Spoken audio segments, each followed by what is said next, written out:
এই মুহূর্তে সব থেকে বড় খবর, বীরভূম জেলায় বিপুল পরিমাণে টাকা এবং সোনা উদ্ধার হয়েছে।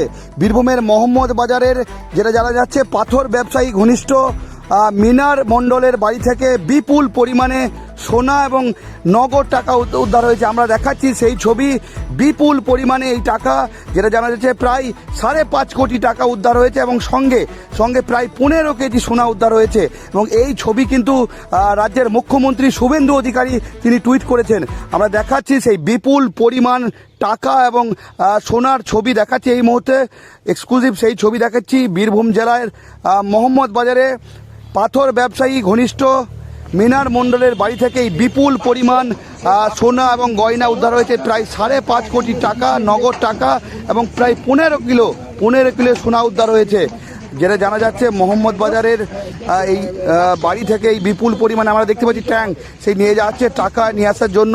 এবং যেটা জানা যাচ্ছে 5টি টাকা গোনার মেশিন নিয়ে যাওয়া হয়েছে। এবং বীরভূম জেলার পুলিশ এই মুহূর্তে সেই কাজ চালাচ্ছেন। চারিদিকে বাড়ির চারিদিকে কিন্তু ইতিমধ্যে ঘিরে ফেলেছে পুলিশ। আমরা দেখাচ্ছি ছবি এই মুহূর্তে। বীরভূম জেলার বিশাল পুলিশ বাহিনী ঘটনাস্থলে রয়েছে এবং পুলিশের কাছে আগে থেকেই খবর ছিল এবং তারপরই বীরভূম জেলা পুলিশ অভিযান চালায় এবং অভিযান চালিয়ে এই বিপুল পরিমাণ টাকা এখনও পর্যন্ত উদ্ধার হয়েছে। যদিও এখনও পর্যন্ত কিন্তু তল্লাশি চলছে।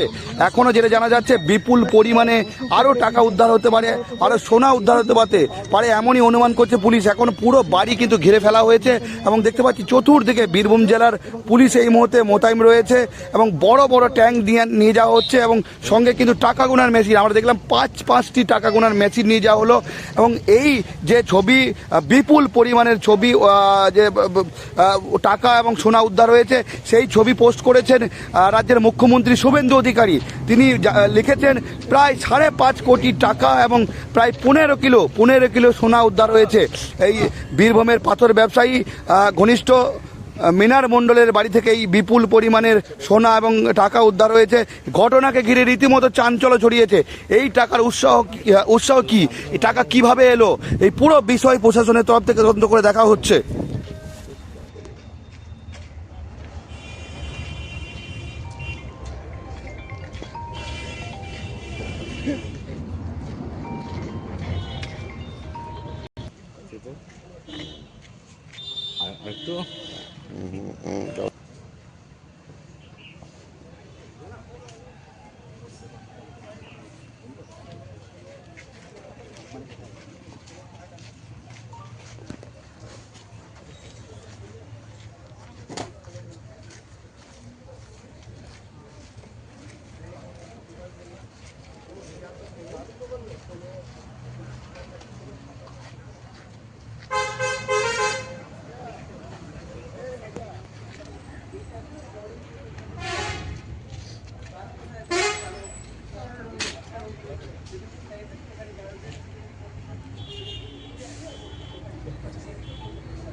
একটু ছবি করে নেবো, সরে যাবো না, একটু পিছিয়ে যাবো।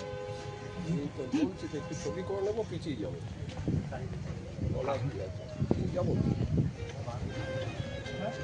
বলছি আমরা ঢুকবো না দাদা।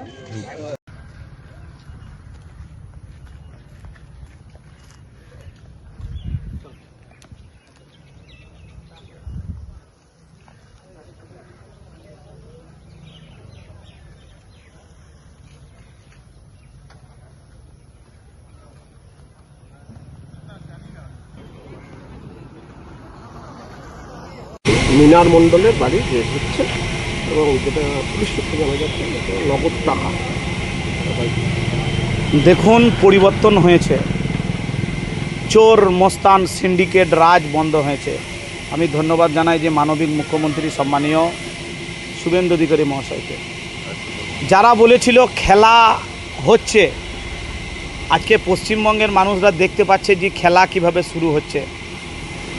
গরিব মানুষের অভাব রাহি জানি এত, আর বেশ কিছু সিন্ডিকেট রাজ, দালাল রাজদের হাতে কোটি কোটি টাকা বেরোবেও। আমি দায়িত্ব নিয়ে বলছি, আমরা আজকে পশ্চিমবঙ্গের মানুষরা অভাব অনটনের ঋণের দায়ে আমরা ধুঁকছি। একটা মানুষের পেছনে ঋণের দায় কত, আর সেই টাকা একটা পুঁজিবাদী সমাজের কাছে জমা আছে। আমি মনে করি অতি সত্বর এই টাকা বেরিয়ে আসুক, সমস্ত স্তর থেকে বেরিয়ে এসে মানুষের কাজে লাগুক। কি মনে হচ্ছে টাকার উৎসটা কি? দালাল রাজ, দালালের রাজ থেকে সব জায়গায় সিন্ডিকেট, তোলাবাজি, এখান থেকেই টাকা। তাছাড়া টাকার ইনকামের সোর্স কোথায় দেখাবেন, সেটা অবশ্যই তদন্ত সাপেক্ষ, তদন্তের বিষয়ে আমি কিছু বলবো।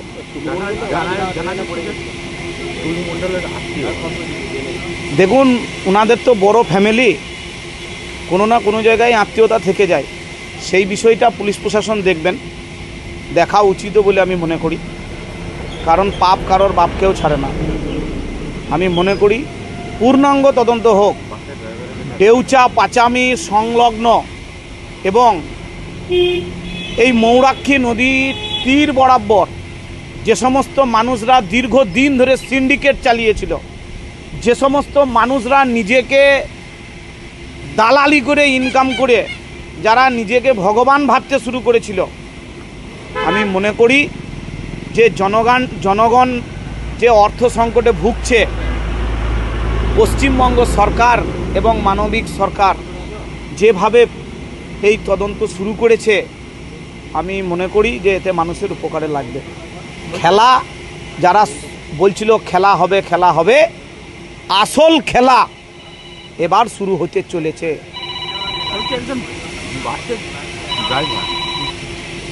হ্যাঁ, এটাই তো আশ্চর্যের বিষয়।